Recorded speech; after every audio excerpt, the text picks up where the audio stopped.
This time I have a Philips DVD player, and I was ready to give up on this one because I was sure that we had a failure in one of the servo circuits. I mean, mechanically it looked to be fine, just the motor wouldn't move.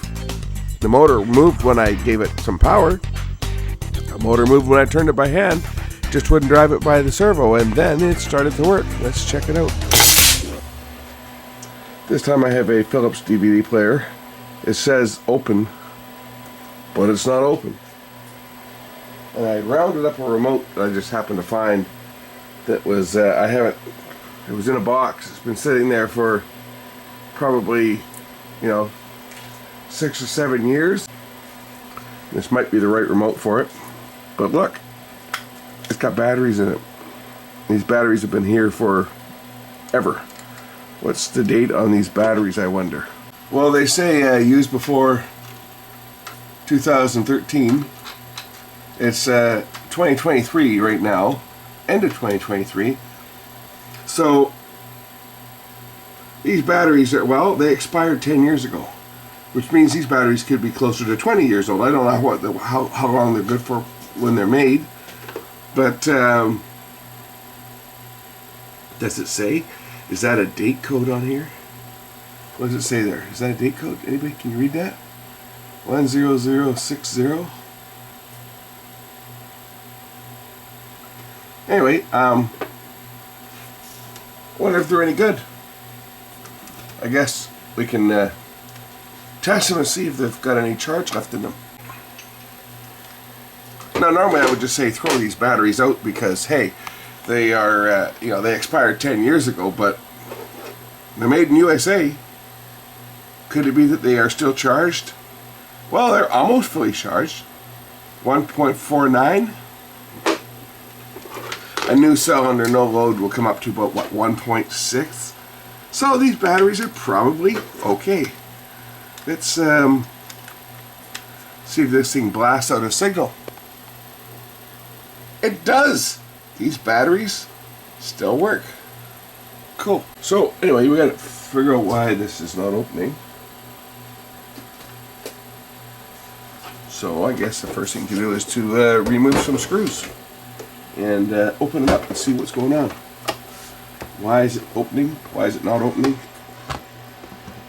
I hear noises.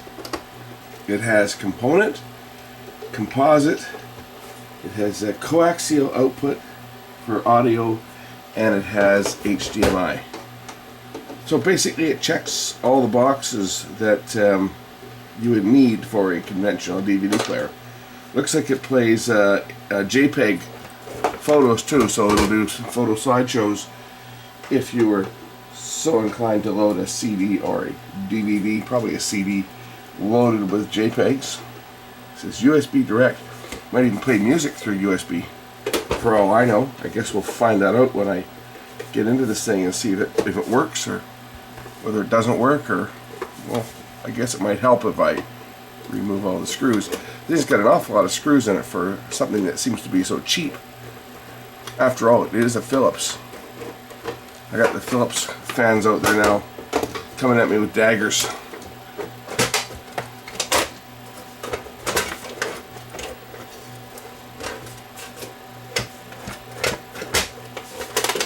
Oh, come on.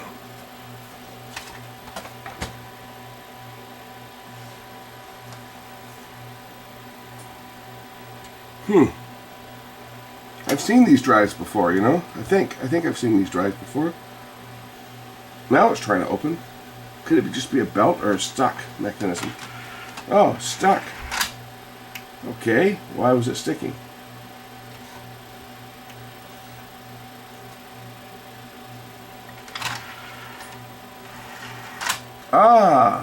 I think I know what the problem with that is. This has a switch failure. See, it opened. Well, it hasn't yet. It says open on the screen here, but then it closed right away. So I think we got it. The belt's not slipping. Got a closer look at the motor here. I press the open close button and it takes like forever before it tries to open. Is it trying?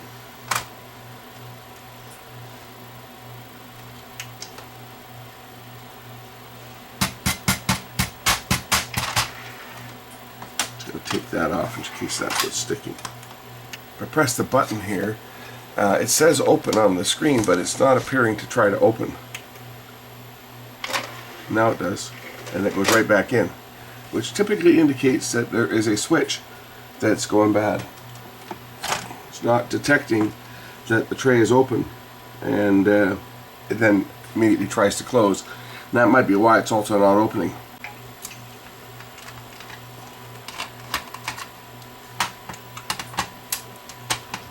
Well, this is a different transport. I don't recall seeing any like this. No servo board. It's just one big long flex cable that plugs into the main board. But check this out, this header. Right? Got it. This is the switch here that detects when the laser is its home position. There's a leaf switch here. The switch I'm interested in is going to be the one that's on here, on the bottom of this little circuit board. This is what operates for when the tray is opening and closing. And there's a little switch on here that trips when the tray opens and when the tray closes. I'm not going to unplug this cable because I don't want to run risk of damaging the optical pickup. As long as it remains connected to the main board, we're okay. But I'm going to remove this little circuit board here.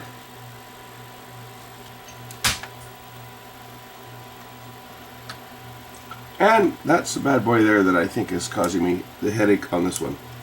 This little switch detects whether the disk drawer is in a fully loaded or fully open position. And these little rotary switches, well, they're notorious for getting oxidation inside them. So I'm going to get some contact cleaner. We'll spray some contact cleaner in there, give it a bit of a workout, and see if that fixes that problem, and then whether anything else works on this, because I really don't know anything about it.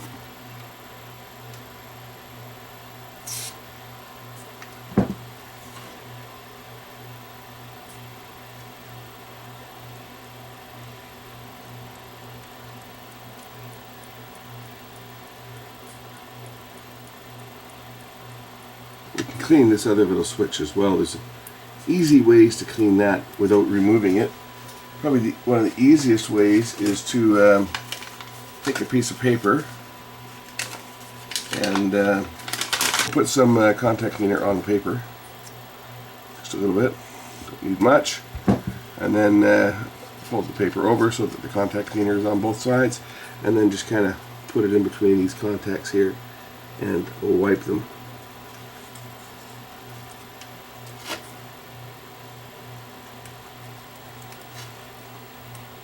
We'll replace the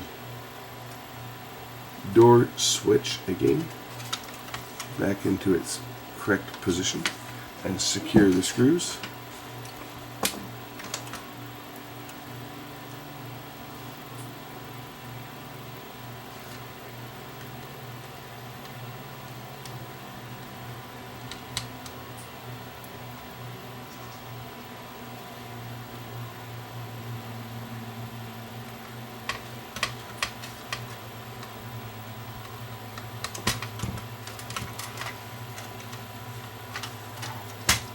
Reconnect the cable.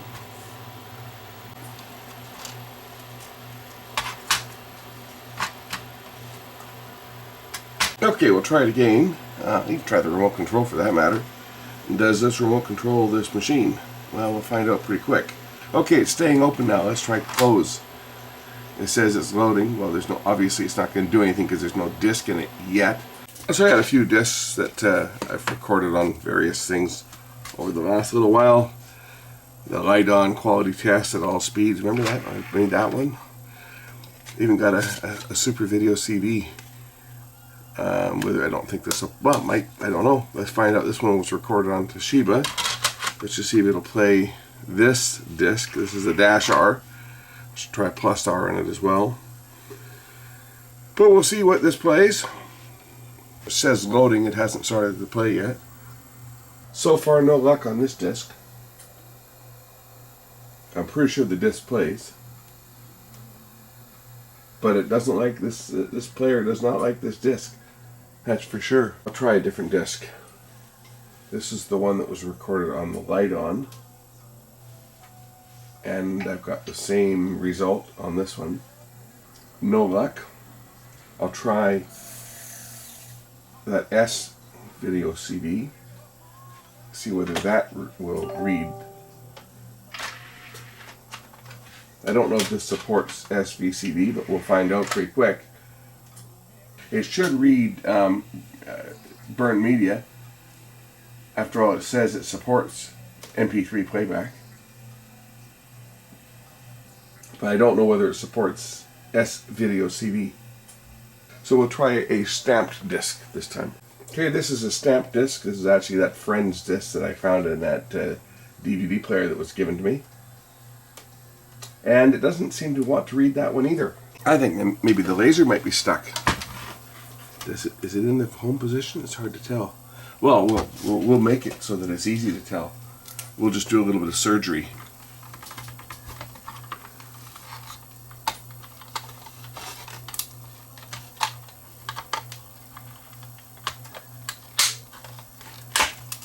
Oh, a nugget. I dropped a nugget down inside there. Oh well.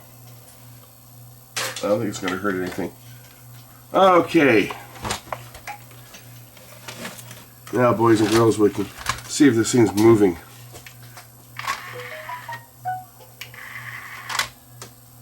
Well, maybe that's why it's not working. Maybe the motor's not working. Yeah, I do recall that the laser actually has to go home in order for it to work.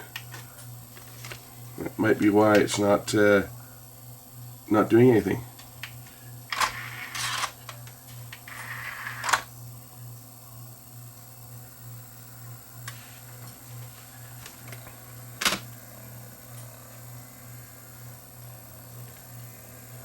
The laser does not appear to be moving. The ruby's not moving. I wonder why. Well, I guess we'll have to pull this out again and check and see why. Turn on the power.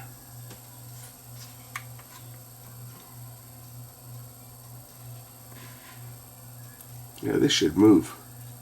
This ain't moving. You think that might be why it's not working? There's a pretty good chance that's why it's not working. But why is it not moving? Is it the motor that's bad, or is it the cable that's bad, or is it the drive IC that's bad? I guess if we disconnect the power going into it, where are the wires? It's got a little red and a black wire right down here. I think those are the two that go down to the motor. Those look like the motor, and those are the switch, and that's the spindle motor. So these two down here, if I hit it with, I don't know, 15 volts, you think that'll be enough? You think 15 volts will do it? Let's see what happens. Let's see if this motor will move, or is the motor itself foobar? The motor's not foobar.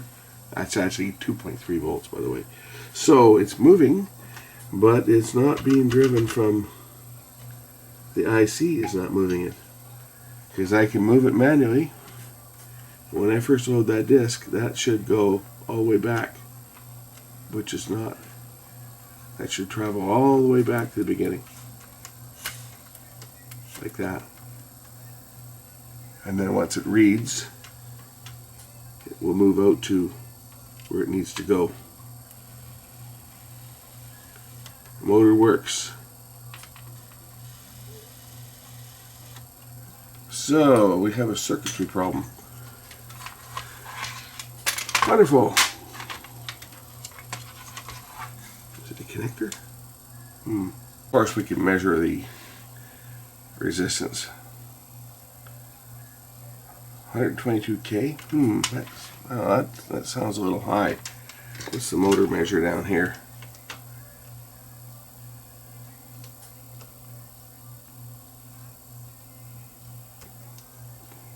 Well, maybe it is right. Well, we can measure across here anyway. Which one's which? This one here. If I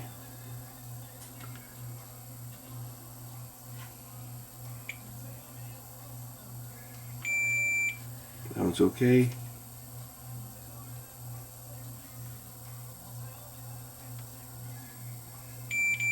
And that one's okay. So it's not the cable. It's not the cable. It's not the motor. Therefore, it's got to be something on the board. Got to be something on the board. But what? Probably that. That's the motor drive IC that drives the loading motor, the spindle motor, and the focus coil and tracking coil on the pickup. So basically that one IC does everything, and if it goes bad, things don't work. And they are quite a common failure apparently, because I have an LG machine that has the same IC that's gone bad.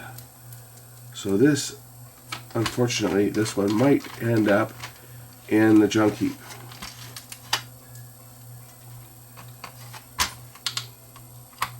That's basically why I'm checking it out. It's kind of the last stop before it goes to that big bin. That's a Sony pickup too. It says Sony right on it. We'll check all the voltages, make sure that they're all correct. The first pin here should be 5 volts. And it is. Then there should be 3.3 volts, which there is. The next two are ground, and then a 12 volt line, so that one should be 12 volts, which is 13.6. That's close enough. Then there's a ground, and then there's a negative 13 volt rail, and should be a negative 24 volt rail. So all the voltages are correct off the power supply. The motor works, the cabling works. It only really leaves either something in the logic that's not telling that motor to move, or the IC itself is bad. Okay, I saw that thing move slightly. Watch what happens. It's gonna move. Of course, off on camera, it's camera shy. It did definitely move. It kicked it this way.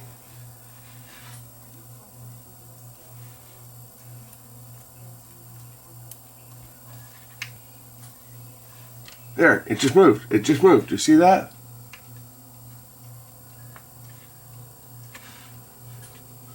It just moved again.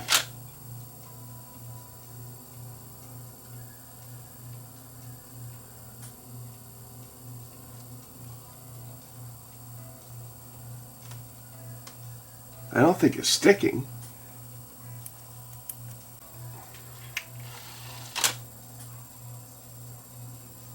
See, it moved. It's just not moving enough.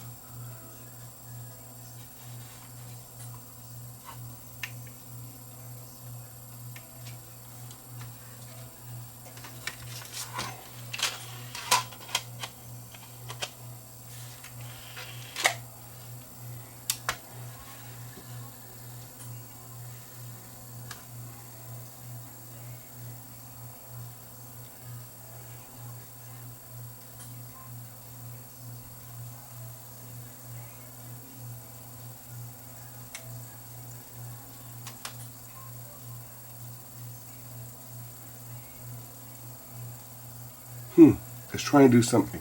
It really is trying to move that laser.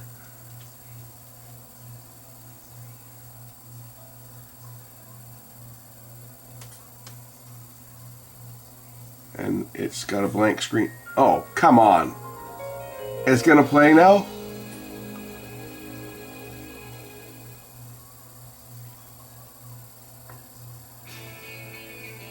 Well,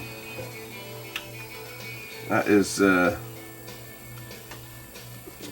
see if I can make this thing actually play something. Will it actually play? No way. I gotta kind of mute this or kill the sound or something. Menu.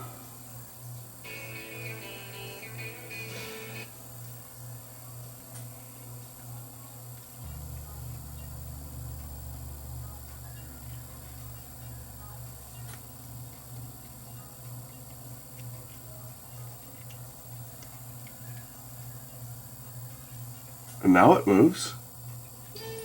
Well, this is bizarre. This is just absolutely crazy because it wasn't working. It wasn't working. But if I eject it, will it move back to the home position? Slowly. I wonder.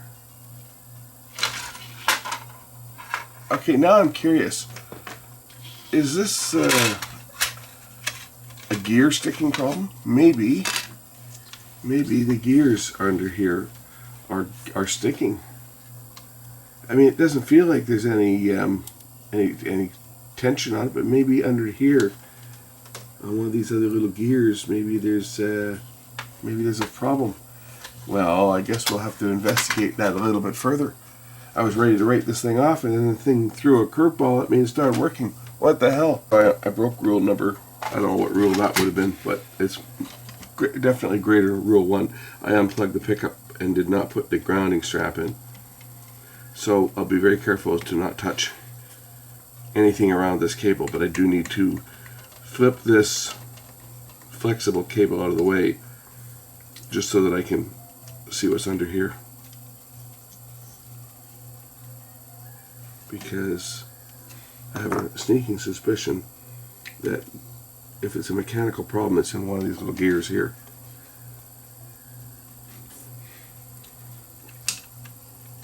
I'll put a little bit of Molly coat. I don't have much of this stuff left, so I don't want to really waste any more than I have to. But I'll put the smallest amount down onto some of these gears here, just in case we got one that's sticking.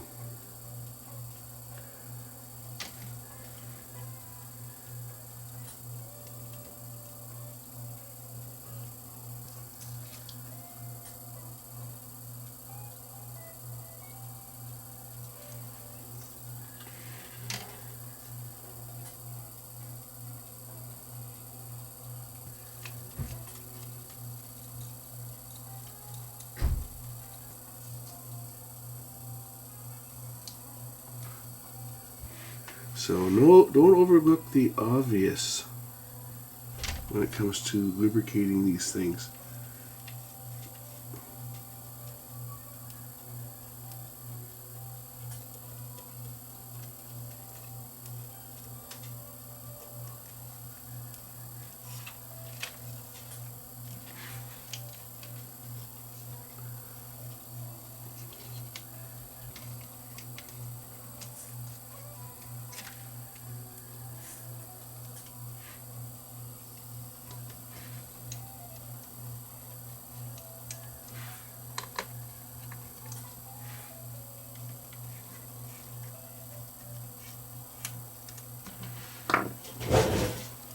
Try that.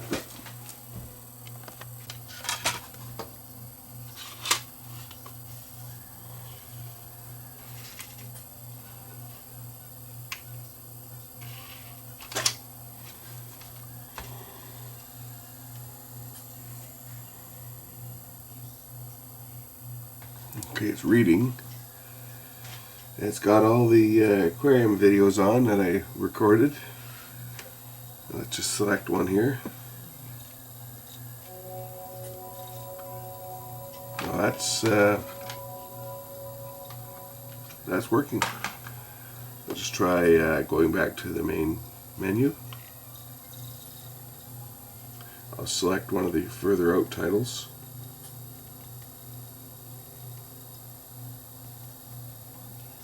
Like title 12. No. You gotta be kidding me. This thing seems to be working now.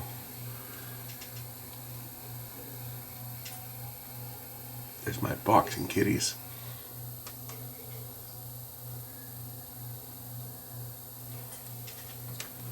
Go back to one of the other titles. Okay, it seemed to be having trouble pulling the disc back the other way. That sucker's sticking. Huh. That sucker is sticking. Maybe the main rail itself is a bit gummed up. Maybe a drop of oil on that might help.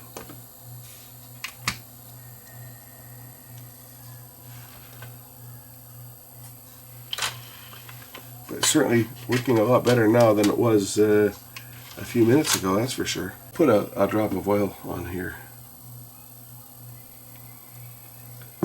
as that has a little lower viscosity than the grease. Maybe if it's just the rail is sticking, this will help free it up a bit.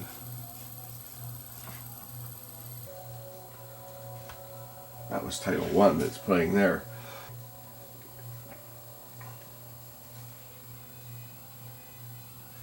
Let's try Title 6. Now it's going to play to 6. Interesting, it plays when it's on its side, but when it's up, right side up, it doesn't. I've got the transport lifted out right now. Right, and I go down to Title 12.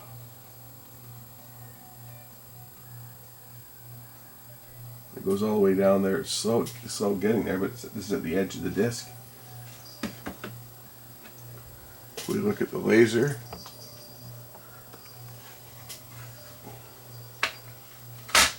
When it's sitting like that, it doesn't want to do anything. It just sits there. When I turn it up on its side,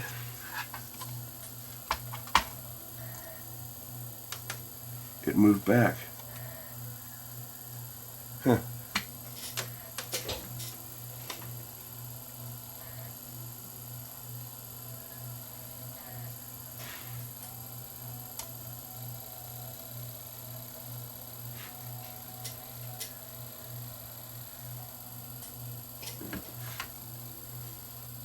I was going to try it with the disc recorded on my Toshiba because, you know, this was recorded on that light on, and that light on, as we know, did some oddball files when we looked at it, how it actually recorded some of the speeds.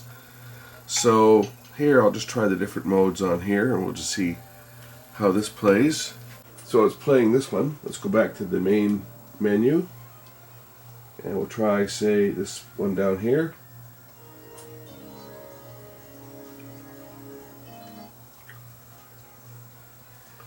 How about, I guess there's 16 tracks on here, so let's just go down to like that one. I have a sneaking suspicion that this machine's working. It seems to be working okay. I'm going to let it run. So that was weird. Even though it didn't appear that anything was sticking when I checked it, everything was smooth. There must have been just enough of a hang up, either on one of the gears or on the main slide, that it was just enough that the motor was just not. I wouldn't say the motor wasn't strong enough, because when I gave it, I only gave it like 2 volts, and it drove that sled back and forth no problem.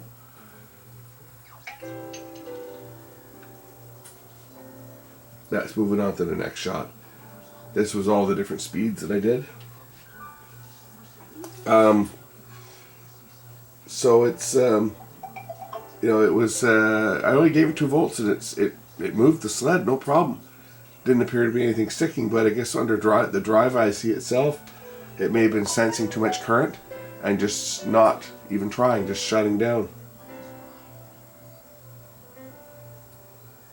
It certainly appears to be working now though, so which is good. That's changing speeds, right? Let's go back to the beginning of the disc here. Back to the root memory. Go right down to track number 1.